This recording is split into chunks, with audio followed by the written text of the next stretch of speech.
Well, good Friday morning, everybody. First of all, apparently they have reinstated my video that got pulled down. I filled out the appeal form, and all I put on there, the only thing I did was say, "What did I say?" Question mark.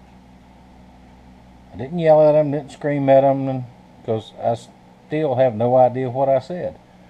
No explanation, but the video is back up. Y'all look at it if you want to and see if you think I said anything wrong. I don't think I did. I just went on my rambling thing like I do sometimes. If you're a regular viewer, you know that. I do ramble. I don't get into politics a whole lot. I might mention something once in a great while. I don't get into religion. I'm telling you, I don't know. I don't know what they flagged it for, but anyway, it's back up. It's not a whole lot to it. Just, I think it's 7 or 8 minutes, 9 minutes, something like that. Not very long. But anyway, it's back up, and if they didn't put it back up, I wasn't gonna, raise the devil about it or nothing like that. That's fine. But anyway, so that's, as far as I'm concerned, that's settled. Now this morning I'm back on the 10-piece set. Let me show y'all what I've done so far. Now this morning I was going to leave the forge finish on these, but it's not consistent enough to make everything look good, I didn't think. So I put a polishing belt on and slicked everything down and polished it and got most of it off. I want some of that in there for character look. And in the end, these will get a boiling vinegar bath. That's one of the best ways to treat, especially a kitchen knife. And all these are done. I got the paring knife, and I got this one in here. They have to go back on the jig, because when you heat treat, you can't have your blade very thin, because the thinner it is, the hotter it gets. When you quench it, there's a good chance of it cracking. And it's also a good way to tell if you do have a crack and can't see it.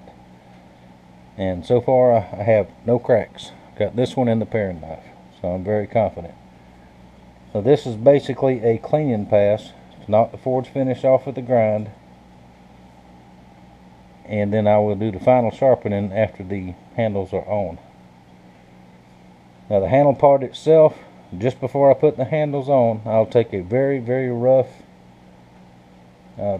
normally an 80 grit paper on the sander, and rough it so the epoxy will stick real well, and then put the pins in.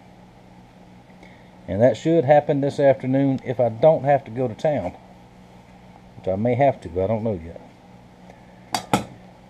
But this process goes exactly like I showed you the other day. Now over time, after I've vinegar etched these, over time high carbon steel will patina. It won't rust if it's taken care of, but it will patina, and it'll come out looking something like this.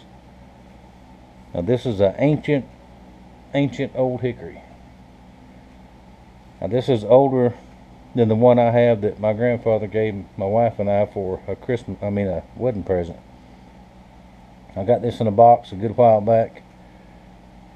Hadn't done anything with it yet, but all I'm going to do with it is clean it up and use it. But it'll turn a dark color like that. All high carbon steel will do that. That's why I don't do the high polish thing, because when you do a high polish, people expect it to stay high polished. High carbon steel will not stay that way. So if you want a high polish, shiny blade all the time, you need stainless steel, which I do not care for. I don't like to work with it. I will, if that's what you got to have, I will, but I don't like to work with it.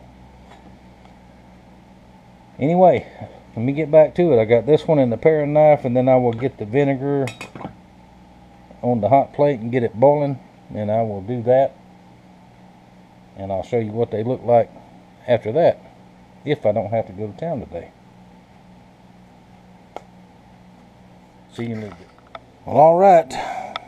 The blades are vinegar etched, boiling vinegar. I've got all the handles laid out, got all the clamps laid out. We're ready for a glue up. Now this is a part that takes a little bit of time, but that's okay. Once one side is glued, it's much easier to do the other side. Now I use 3-ton epoxy, and I've never had a handle come off. And of course they'll be pinned too. That'll help hold them on there. So here we go. It's been a long morning. And once I glue one side, I will probably go in and have some lunch. See y'all after a while. Well, happy Saturday, everybody. It is dark, gloomy, rainy. Big thunderstorms are starting to move in with this big cold front coming through. It is in the 70s, 72 in the shop, which means it's comfortable for today. A couple days it's going to be back in the 30s and be cold again. That's okay. One more update on the 10-piece set and I will go ahead and post this video so it don't drag on too long. These are the steak knives and the paring knife. Handles are epoxied on. I've got one side trimmed. Give you some idea of what they're going to look like. I've got the holes drilled. Now before I do this side, I'm going to go ahead and put the pins in. Brass pins. I cut each pin by hand. And I'm probably going to run out of pin material before I get to the end. The big knives are over there, still drying.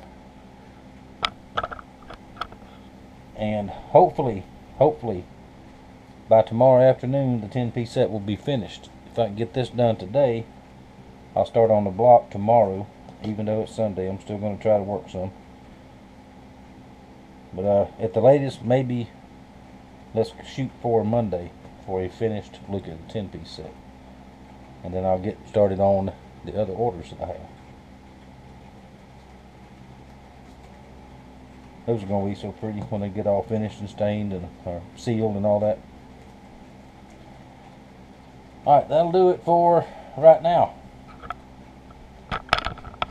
Thank y'all for watching. Thank you for your support. And as long as we don't get weathered on too bad, I'll see y'all in a day or two.